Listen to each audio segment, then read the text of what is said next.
तुम ही राया रे मेरा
यार है, मेरा दिलदार है। तू मेरा यार है, मेरा दिलदार है।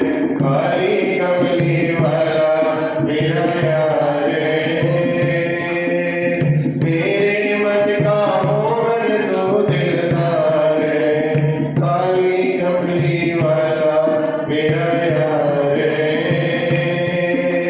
मेरे मन का मोहन तो दिलदार है।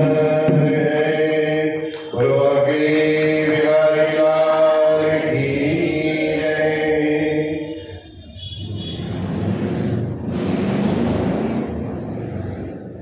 बरापीडं नटवरवपु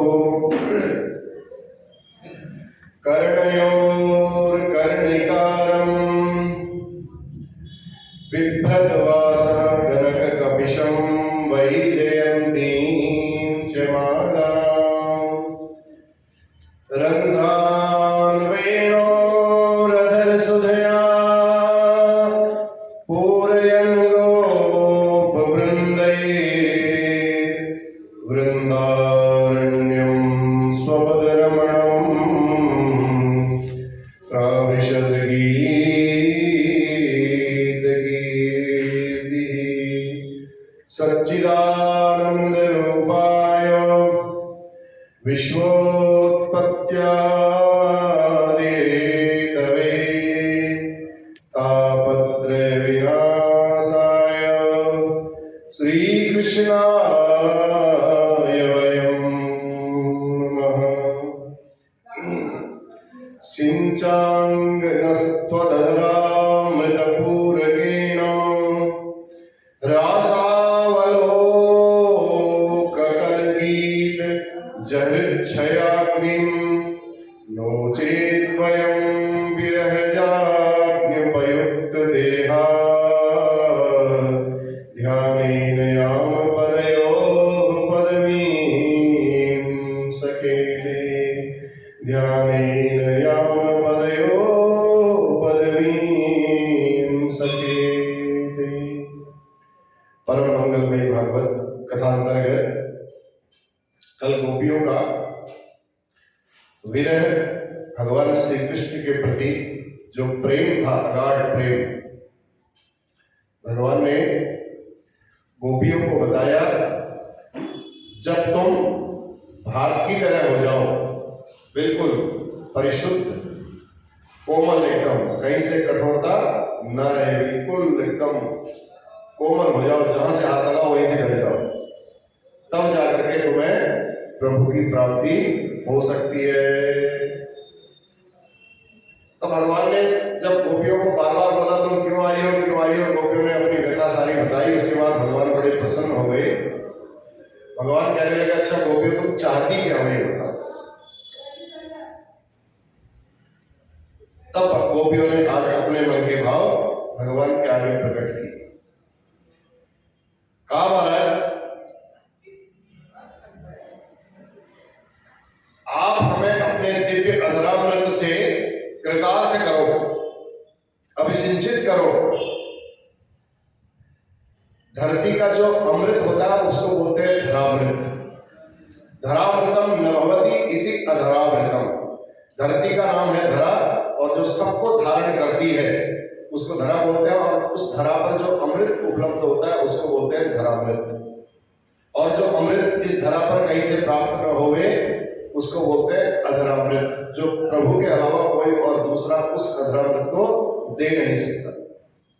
तो गोपियों ने उस रस की याचना की जिसको बड़े बड़े ऋषि मुनि लोग, महात्मा लोग बड़े यज्ञ अनुष्ठान जप और तप के द्वारा प्राप्त करते हैं। श्रुतियों ने जिसका वर्णन किया है रसो वै सः रसम हेवायम लब्ध्वानंदी भवति। वह परमात्मा रस स्वरूप है। उस दिव्य अलौकिक अपराकृत अभौतिक रस का जिसने रसास्वादन कर लिया वह जी परमानंद स्वरूप हो जाता है। तो भगवान ने सावधान कर दिया उनको, सबको, गोपियों को कहा गोपियों देखो हमने तुम्हारा मनोरथ पूर्ण नहीं किया है और कहीं तुम्हारे अंदर अहंकार की भावना ना आ जाए कि हमने भगवान को भी प्रसन्न कर लिया, भगवान को भी जीत लिया, तो इसलिए हमने तुम्हें अभी ये रस प्रदान नहीं किया है।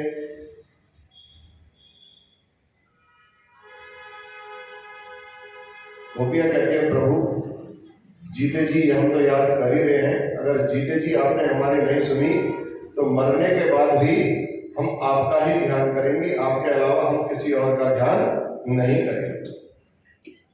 हम ये चाहते हैं कि आपकी हमें प्राप्ति हो जाए किसी भी रूप में। प्रभु ने अच्छी तरह जब परीक्षण करके देख लिया, देखने के बाद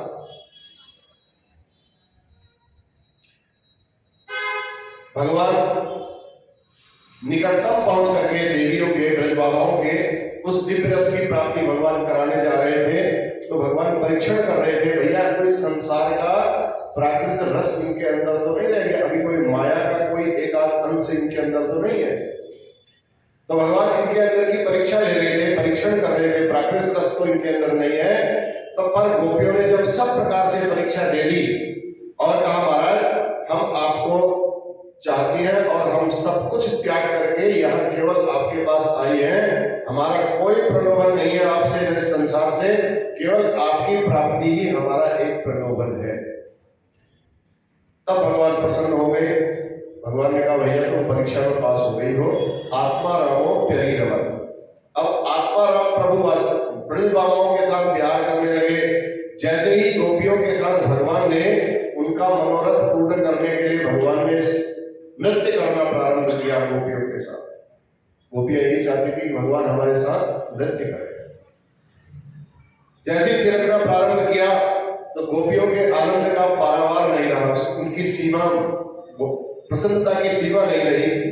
तब नाचते हुए नटनागर को देख करके गोपियों को भी भ्रम हो गया। एक बार क्या भ्रम हुआ कि देखो कैसे नाच रहे हैं हमारे सारे पराग प्रभु। भगवान यही नहीं चाहते थे। भगवान ने कहा माया का किंचित लेस मात्र भी तुम्हारे अंदर वो नीच रहना चाहिए। पहले परीक्षण किया, जैसे ही भगवान गोपियों के साथ नाचने लगे तो गोपियों को लगा कि हमारे इशारे पर आज नाचने लगे। देखा, नचा करके हमने दिखा दिया। इसका मतलब है कि हमने त्रिभुवनपति जो भगवान है, साक्षात अखिलेश्वर, उनको हमने अपने वश में कर लिया है। तो जैसे ही कन्हैया नाच करके नाचे, कामदेव ने देख लिया। कामदेव ने देखा, भाई कामदेव तो इसी अभिमान में था कि भगवान कब गोपियों के साथ जाए और मैं अपने बाणों का प्रहार करूं, भगवान को आकर्षित करूं। भगवान ने देख लिया कि कामदेव भी अपना स्वरूप बना करके यहाँ पहुंच चुका है, चुनौती दे दी। भगवान ने कहा आ जाओ, देखते हैं तुम्हारे अंदर भी कितनी शक्ति है। अब तक तुमने बड़े बड़े योगियों की समाधि को विचलित कर दिया है, हम जानते हैं, पर मैं योगेश्वर कृष्ण हूं। अनंत ब्रज सुंदरियों के बीच में आज विहार कर रहा हूं। अगर मेरे मन में कोई तुम विकार पैदा करके दिखा दो तो तब मैं तुम्हें मानूंगा। कामदेव ने जैसे ही चुनौती सुनी, तुरंत कामदेव के 5 बाण हैं। उन 5 बाणों को, क्या क्या बाण है? वशीकरण, उच्चाटन, सम्मोहन, स्तंभन और उद्दीपन, ये 5 बाण है कामदेव के। इन 5 बाणों का प्रयोग कामदेव ने जैसे ही करके किया, भगवान ने उस रतिपति कामदेव को पकड़ करके ऊपर लटका दिया। कहा तेरी यहां बिल्कुल भी नहीं चल सकती है, 1 इंच भी तेरी नहीं चल सकती। अत ऊर्ध्वम स्तंभयन, ऊपर लटका दिया। काम को स्तंभित करके भगवान ब्रज बाबाओं के साथ विहार करने लगे। अब कामदेव लज्जित हो गया, कहता प्रभु ये तो मेरे से बहुत बड़ी। देखो शंकर जी की परीक्षा लेने गया तो शंकर जी ने भस्म कर दिया कामदेव को। यहाँ भगवान की परीक्षा लेने गया तो भगवान ने पकड़ के ऊपर लटका दिया।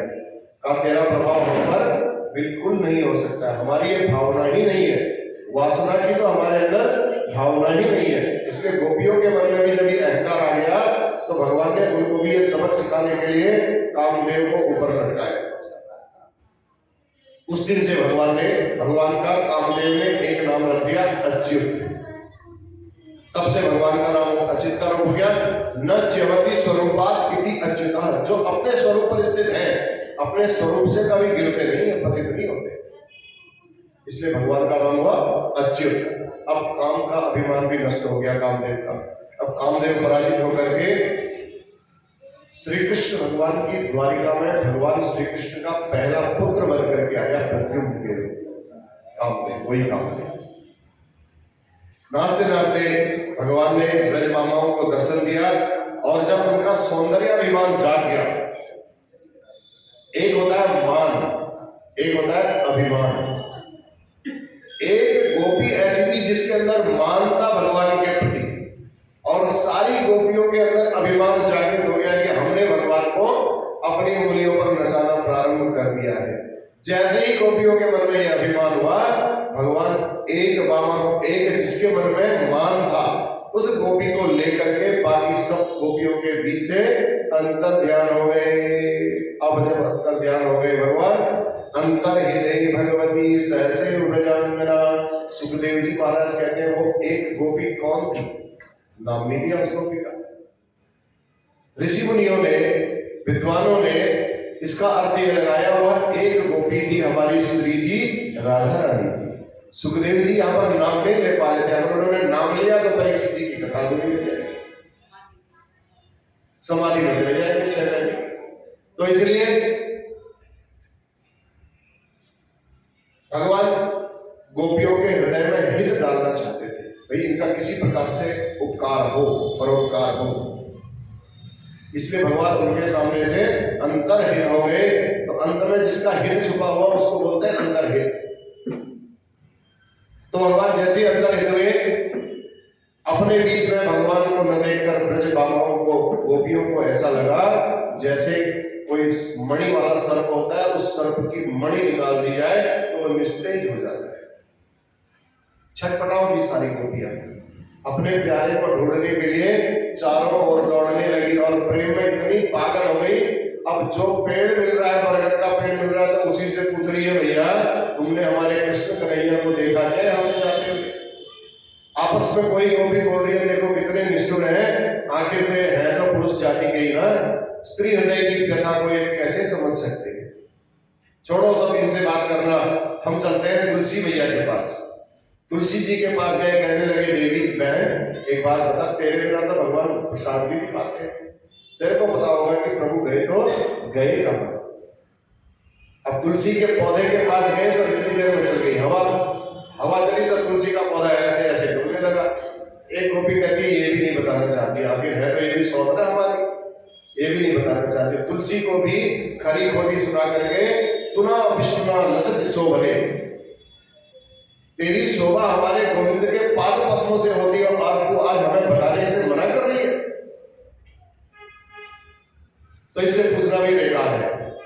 चली गई, आगे बढ़ी, कुछ आगे बढ़ी तो एक हरियाली नजर आई। एक बोली सखी निश्चित ही कन्हैया यहाँ छुपे होंगे, देखो कितनी रोमांच और कंटकित हो रहे हैं, और ये घास बड़ी हरी भरी घास हो रखी है, इनके रोम ऐसा लग रहा है भगवान रोमांचित हो रहे हैं। तो हमारे प्राण प्यारे प्रभु स्पर्श से ही पुलकित हो जाते हैं।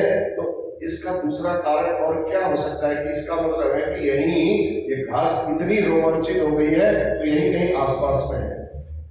एक पृथ्वी मैया को कहते हैं, एक गोपी कहती है, अरे बहन तो ये बता दे, ये पास से चल करके ही तो आए होंगे, कहाँ गए हमारे कृष्ण कन्हैया?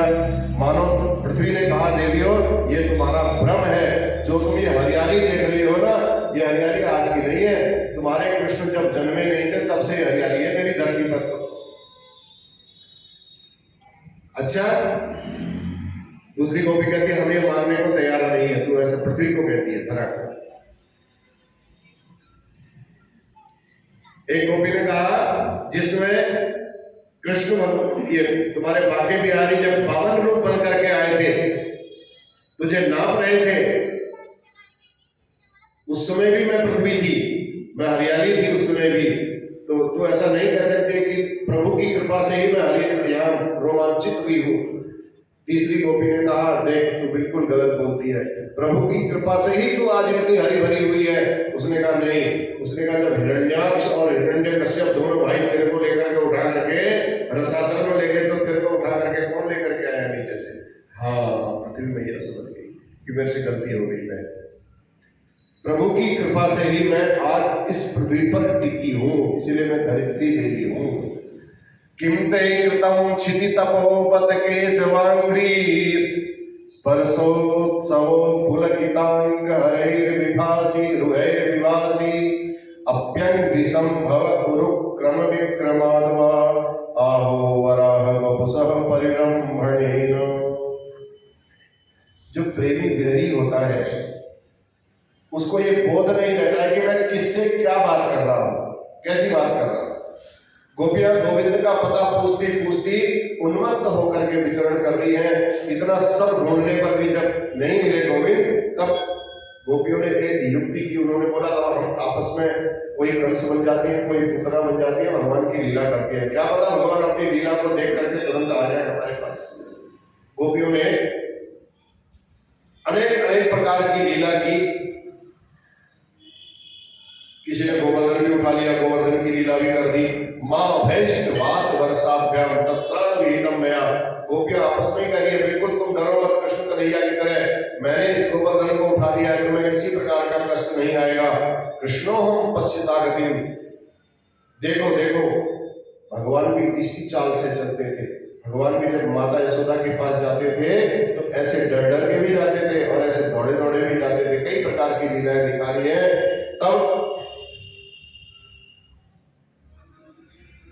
भगवान को लगा कि केशव प्रसादनम तत्र कामिन्याम कामिन्याम कृतमम तानि चूड़यताम कांता मुखविष्टामि ध्रुव अनयाराधितो नूनम भगवान श्रीहरीश्वर। अब एक गोपी के चिन्ह उनको दिखाई दिए, चरण चिन्ह वहां से जाते हुए उन गोपिकाओं को। तो गोपियां जब खोजते हुए जा रही हैं, अन्वेषण करते हुए जा रही हैं, एक गोपी बोली देखो देखो ये चरण चिन्ह दिखाई दे रहे हैं, इसका मतलब है प्रभु इसी रास्ते से गए हैं। आगे बढ़ी तो एक कुछ फूल बिखरे हुए मिले। तो एक सखी बोलती है एक साथ में जिस गोपी को लेकर के गए हैं उसका उन्होंने श्रृंगार किया और श्रृंगार से जो पुष्प झड़ गए वही ये पुष्प है। ये कृष्ण किसको लेकर के अपने साथ गए। यहाँ पर सुखदेव जी कहते हैं अनयाराधितो नूनम भगवान श्री हरीश्वर। नाम स्पष्ट यहाँ पर भी नहीं किया सुखदेव जी। सुखदेव जी कहते हैं कि वह गोपी कौन थी। वह कोई नहीं बल्कि साक्षात श्री किशोरी जी राधा रानी जी ही थी, पर सुखदेव जी उनका नाम नहीं लेते हैं। कुछ संत कहते हैं कि सुखदेव जी की इष्ट देवी है राजेश्वरी, भाव भावेश्वरी। सुखदेव जी इतने रसिक संत हैं, राधा नाम का यदि उच्चारण उनके मुंह से हो जाता है तो उनको 6 महीने की समाधि लग जाती है।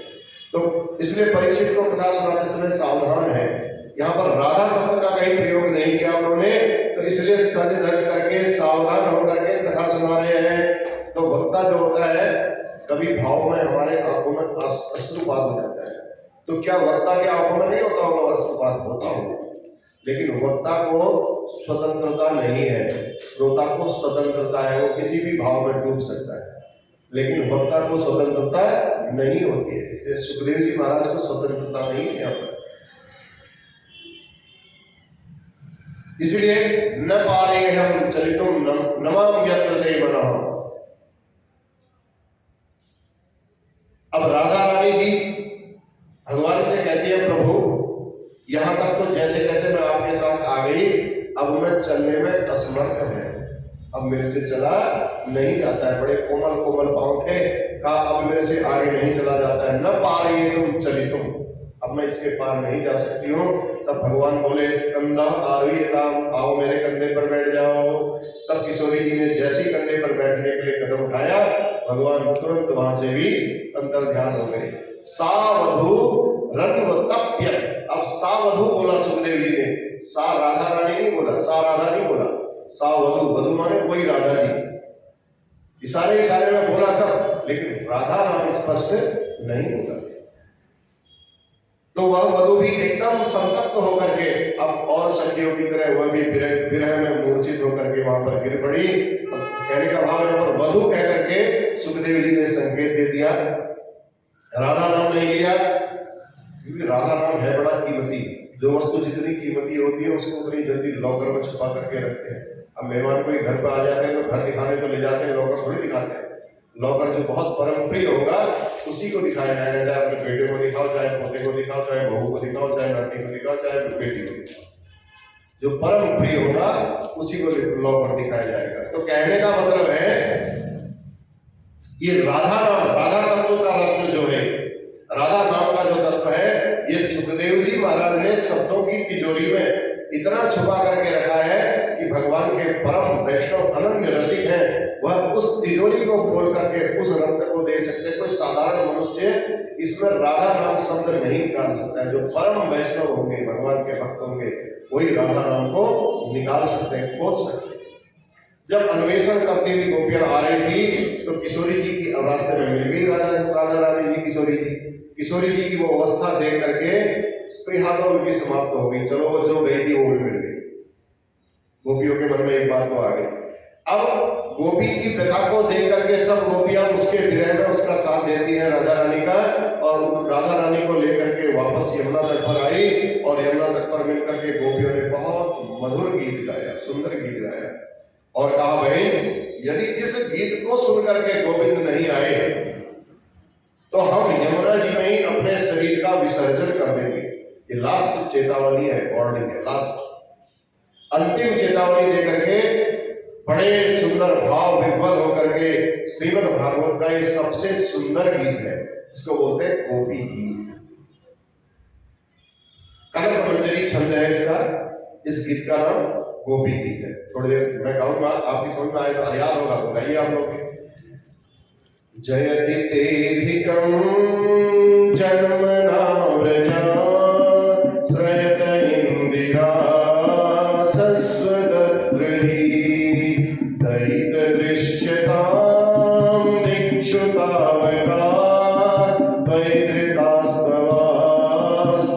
विचिन्वते सरदुदासये साधुजात सरसिजोदर श्रीमुसादृशा सुरतनाथ दे शुल्कदासिका वरद निघ्नतो ने किं वदा विसजलाप्ययाद व्याल राक्षसा वर्षमारुताद वैद्युतानना वृषमयात्मजात विश्वतो भयात् ऋषभदेवयं रक्षितामो न खलु गोपिकानन्दनो भवान् न किल देहिनामन्तरात्मधृत् विकर सार्थितो विश्वगुप्तये सकल देवान् सात्वताम्बुले। ये बड़ा ही प्यारा दिव्य मधुर गीत गोपी गीत है। गोपियां कहती हैं, इसका अर्थ बड़ा विचित्र है। हे प्रभु, जब से आप ब्रज में पधारे हैं, इस ब्रजभूमि की महिमा वैकुंठ से भी बढ़ करके हो गई। वैकुंठ की इतनी महिमा नहीं है, जब इतनी ब्रजभूमि की महिमा हो गई है। तो आप, अब तक लोग वैकुंठ भाग रहे थे भगवान के दर्शन करने के लिए, लेकिन आज वैकुंठ छोड़ करके सब वृंदावन की तरफ भागने लगे। ये मेरे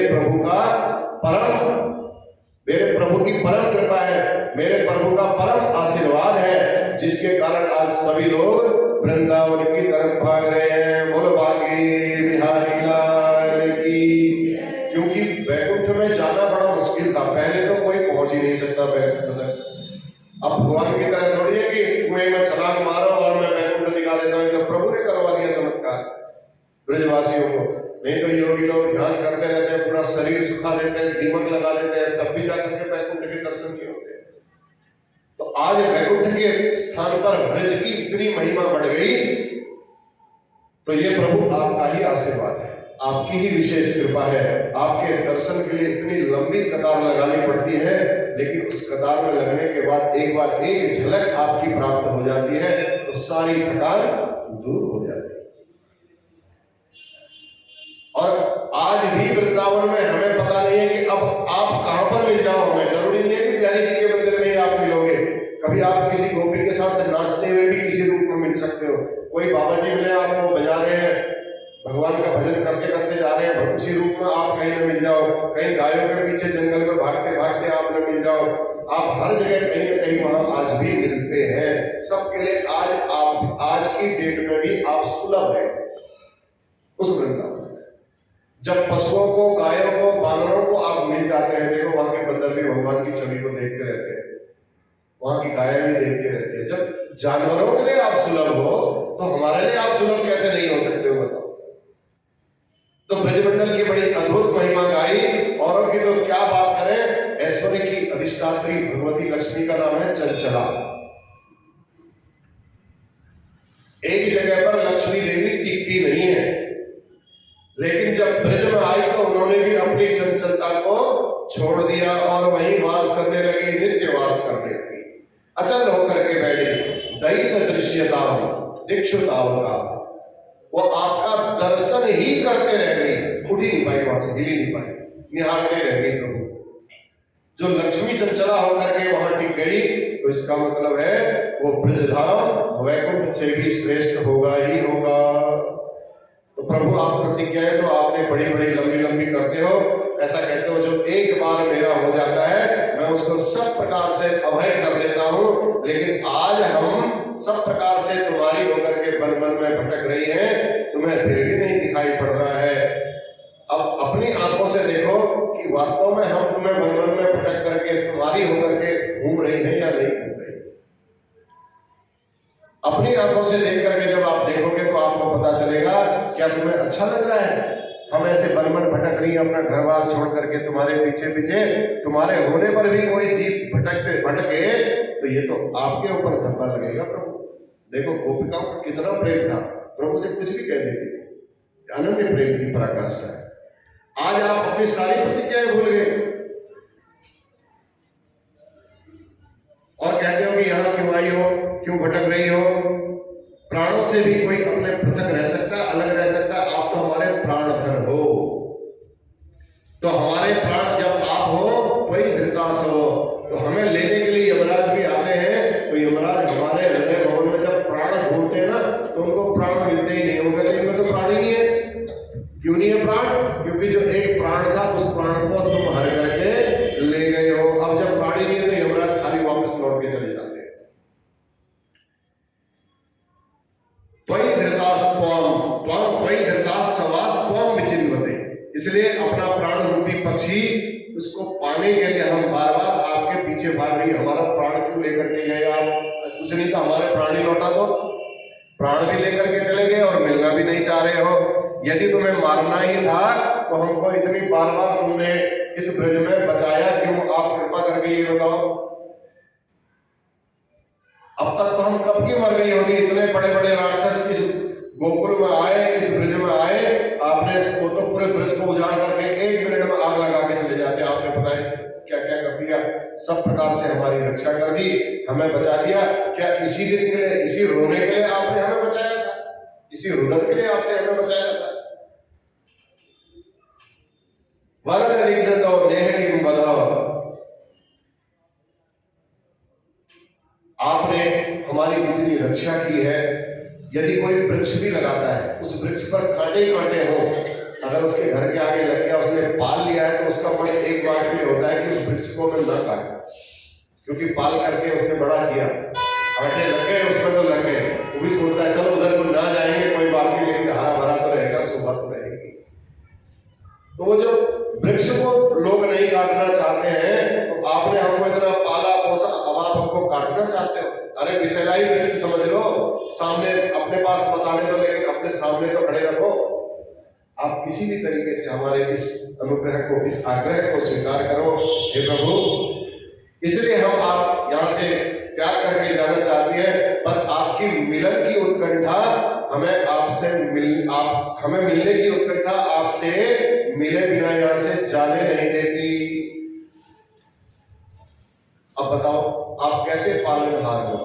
एक तरफ आप कहते हो मैं पालनहार हूं, दूसरी तरफ आप हमें मिलना ही नहीं चाहते, अपनी सूरत ही नहीं दिखा रहे। हम कब से आपकी विरह वेदना में परेशान हैं। तो तुम्हारी इस निष्ठुरता को देखकर लगता है कि तुम यशोदा मैया के लाला नहीं हो, क्योंकि यशोदा मैया तो बहुत स्नेहमयी थी, वात्सल्यमयी थी, करुणामयी थी, दयामयी थी, बड़ी अच्छी थी। वो तो उस आप उनके ऐसे निष्ठुर बेटा नहीं बन सकते।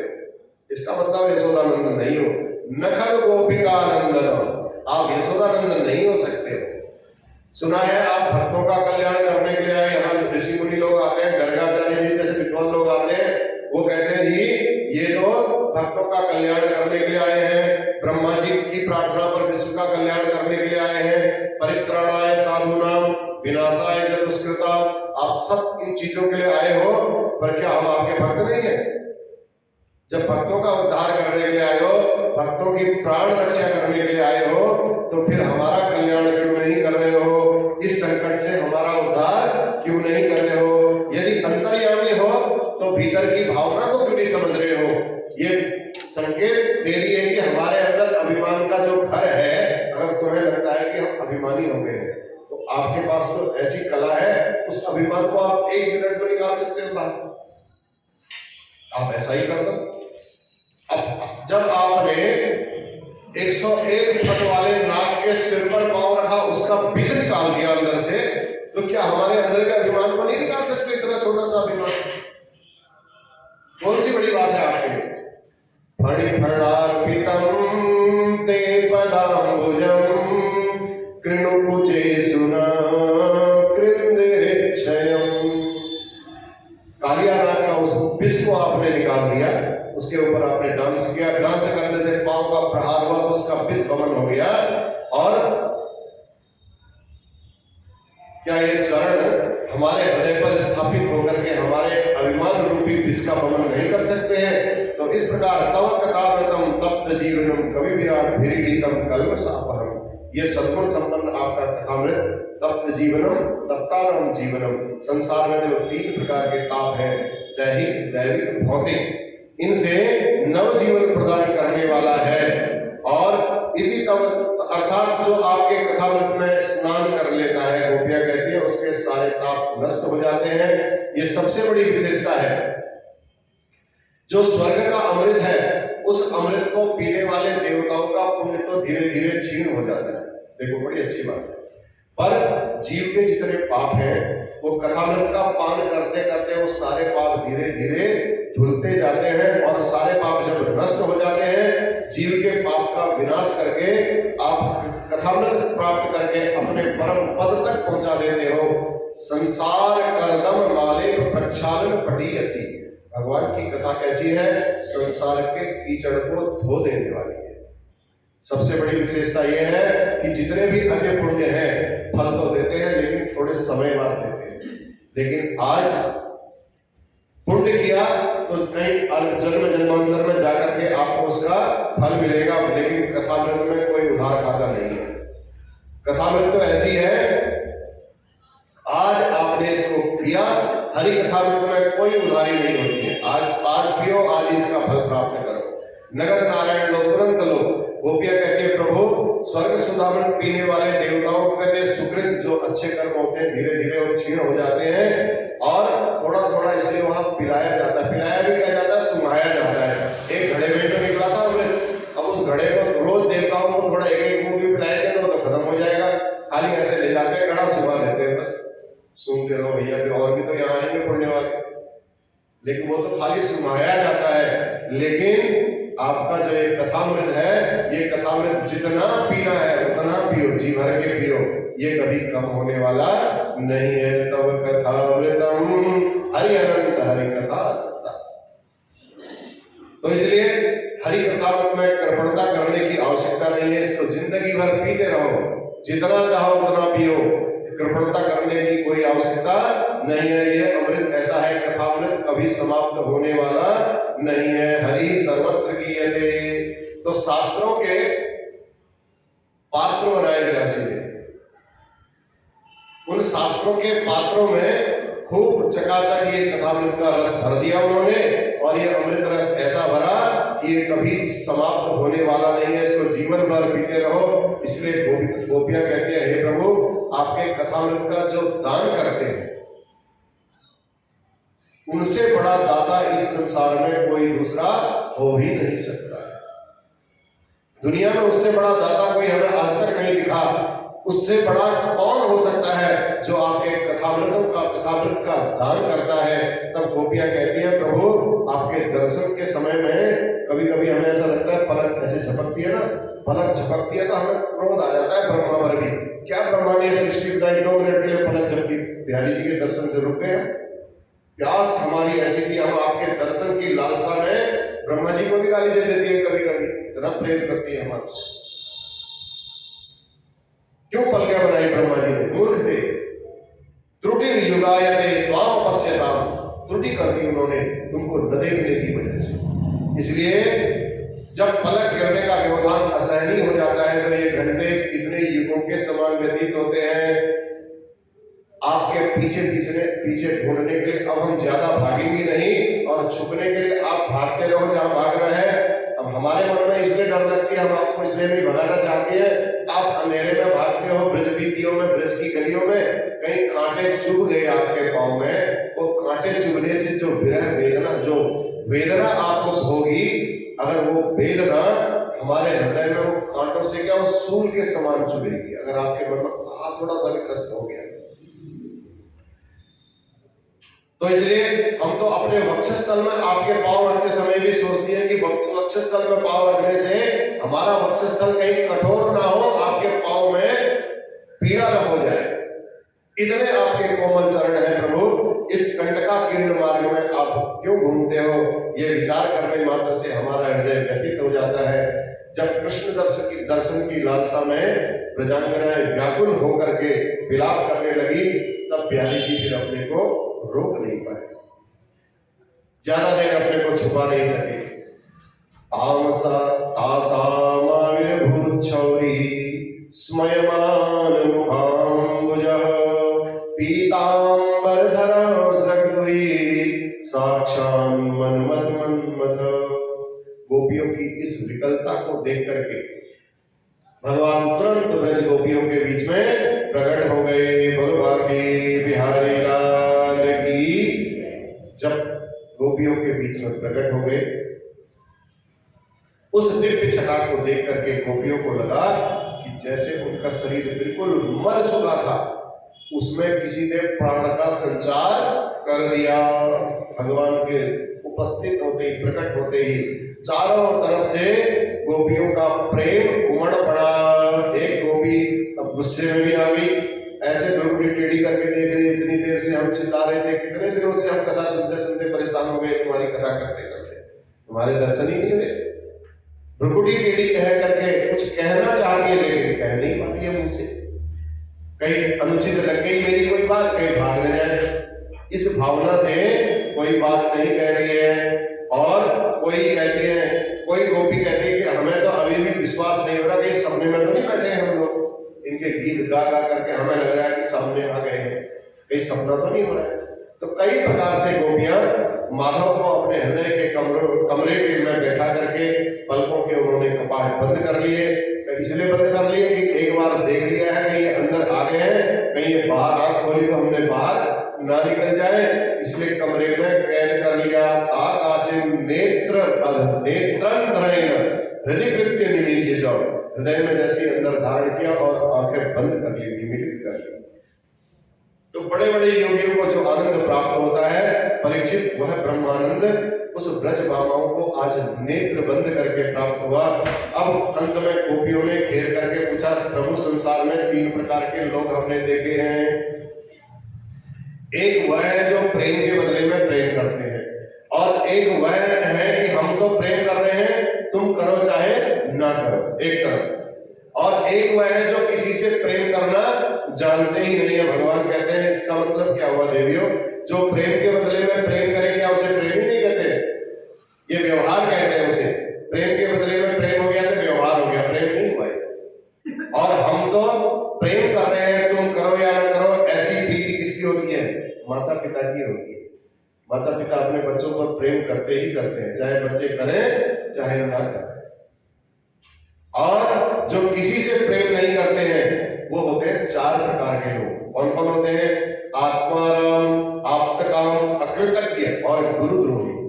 आत्माराम जो होते हैं वो अपने शरीर का ही उनको पता नहीं रहता है, इसलिए वो जब शरीर से ही प्रेम नहीं करते तो वो किसी से क्या प्रेम करेंगे। दूसरा, आप्तकाम, जिनकी कामनाएं पूर्ण हो चुकी हो, इसलिए जब उनकी कामनाएं पूर्ण हो गई है तो न इस चीज से प्यार है न उस चीज से प्यार है, केवल प्यार है तो भगवान से ही प्यार करते हैं, बस हो गया और कुछ नहीं। उनके मन में कोई इच्छा नहीं होती है। अकृतज्ञ माने होता है कृतज्ञ। कृतज्ञ व्यक्ति किसी से प्रेम नहीं करता है, वो बड़ा स्वार्थी होता है। कृतज्ञ माने क्या होता है? किए हुए उपकार को न मानने वाला, उसको बोलते हैं कृतज्ञ। और जो किए हुए उपकार को मानता है उसको बोलते हैं कृतज्ञ। दो शब्द हैं, बड़े ध्यान से। चौथा होता है गुरुद्रोही, जो प्रेम करने वाले को भी लूटने में कसर न करे और अपने प्रेमी को ही जो लूट ले, वो होता है गुरुद्रोही। एक गोपी बोली, हमें ये श्री कृष्ण चौथे नंबर के ही लिखते हैं, जो अपने प्रेमी को ही लूट रहे हैं। तो भगवान ने सुन लिया, भगवान कहते हैं गोपी मुझे तो क्या बोलती, गुरुद्रोही बोलती है। गोपियां बोली गुरुद्रोही नहीं तो कौन हुआ बताओ, बंसी बजाकर बुलाया तो आपने ही था, हमने थोड़ी कहा था हमें बंसी बजाओ। आपने अपने आप बंसी बजाई और हमें बुलाया और रोता हुआ छोड़ करके हम यहाँ से आप भाग गए। ये क्या गुरुद्रोही पर नहीं है? ये लक्षण नहीं है। प्रेमियों के साथ आप ऐसा व्यवहार करते हो। भगवान ने फिर हाथ जोड़ करके कहा नहीं नहीं देवियों, ऐसा मत कहो। देखो सच बात यह है कि तुम वास्तव में मेरे विरह में बहुत विरही बनी हुई हो, लेकिन मैं भी तुमसे कोई कम नहीं कर पाऊं तुम्हारे विरह में। मुझे भी तुम्हारे विरह की वेदना बहुत सताई। जब तुम भी मेरे लिए विलाप करके विकल हो जाते थे, तड़प जाते थे, तो मैं भी तुम्हारे उस प्रेम के कारण, तुम्हारे सामने न आ पाने के कारण विकल होकर मैं भी तड़पता था। गोपियां बोली नंबर 1 के झूठे हो, बचपन से ही तुम्हारी आदत है झूठ बोलने की। यदि तुम्हें हमारा वियोग होता तो तुम यहाँ से भागते क्यों? फिर बताओ। तब भगवान बोले भैया देखो, जब जाऊंगा नहीं तो तुम्हें मेरे को आने का महत्व समझ में नहीं आएगा। विप्रलंब के संयोग से पुष्ट होता है। कहने का भाव सुनो, छाया में बैठे हो, अब छाया में का आनंद आपको तभी आएगा जब गर्मी में पसीने से लथपथ होकर के आओगे। पेड़ के नीचे बैठोगे, छाया लगेगी तो तब आपको महत्व पता चलेगा कि छाया का भी कोई महत्व। अब भगवान 24 घंटे, भगवान ने पहले बोल दिया ना, ज्यादा समीप रहने से महत्व खत्म हो जाता है, कम हो जाता है। तो इसलिए अति सामीप्य होने से महत्व कम हो जाता है। तो इसलिए भगवान कहते हैं भैया प्रकाश का महत्व तब है जब रात्रि हो, तब हमें पता चलता है हाँ दिन का क्या महत्व है। सूर्य का महत्व तब पता चलता है जब बारिश होती है, ठंड होती है, ठंड से बाहर निकल करके जब धूप आती है तब पता धूप का महत्व है। तो इसलिए मैं तुम्हारे सामने से गायब हो गया था कि तुम इस महत्व को समझ पाओ। दुर्जर गेह श्रृंखला, तो इसलिए तुमने त्याग की बहुत बड़ी कसौटी पर तुम खरी उतरी हो। लोकलाज के लिए तुमने मेरे लिए सब लोकलाज को भी तिलांजलि दे दी, सब बेड़ियों को तोड़ दिया।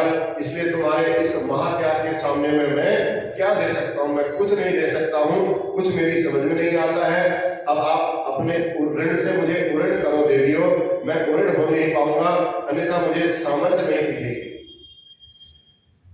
जितनी गोपियां उतने माधव, भगवान ने फिर सबके साथ रास प्रारंभ कर दिया। अब जितनी गोपियां और उतने ही कृष्ण।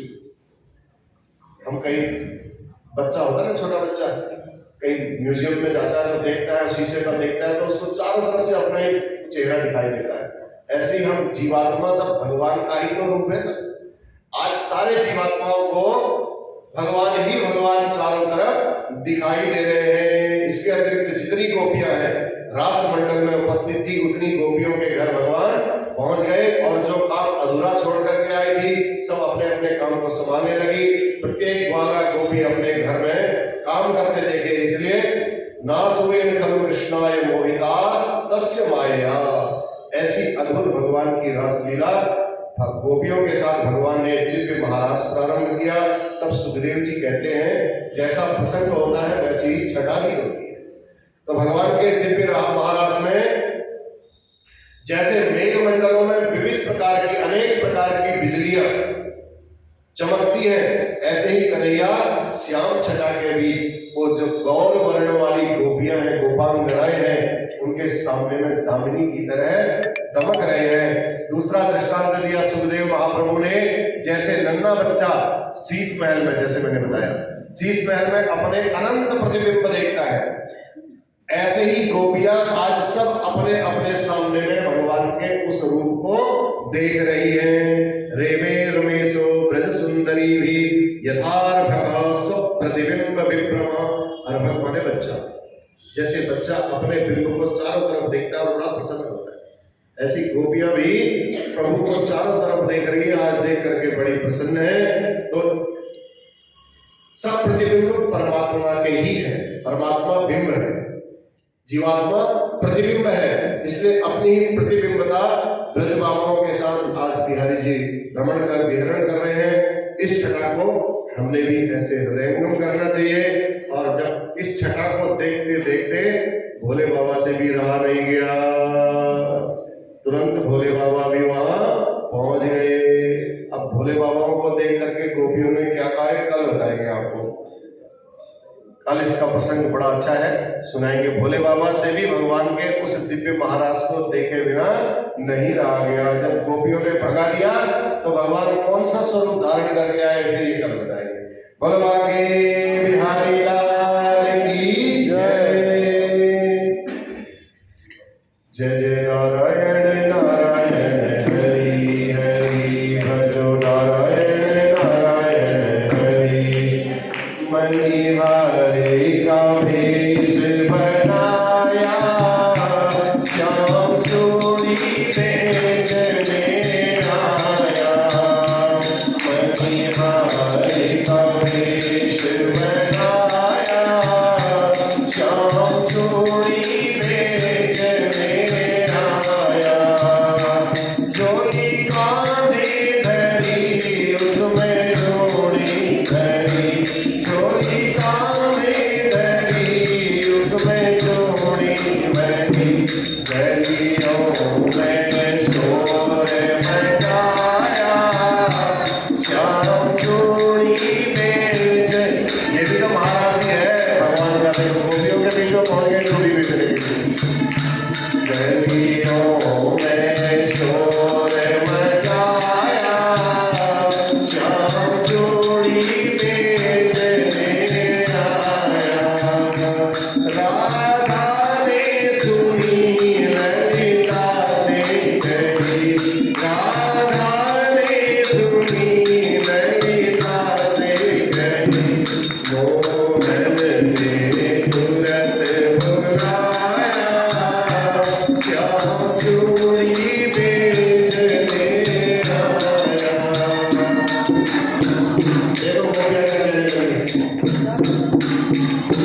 चूड़ी लाल नहीं पहनो, चूड़ी हरी नहीं पहनो, चूड़ी लाल नहीं पहनो, चूड़ी हरी नहीं पहनो। मुझे श्याम रंग आया श्याम चूड़ी बेचने आया।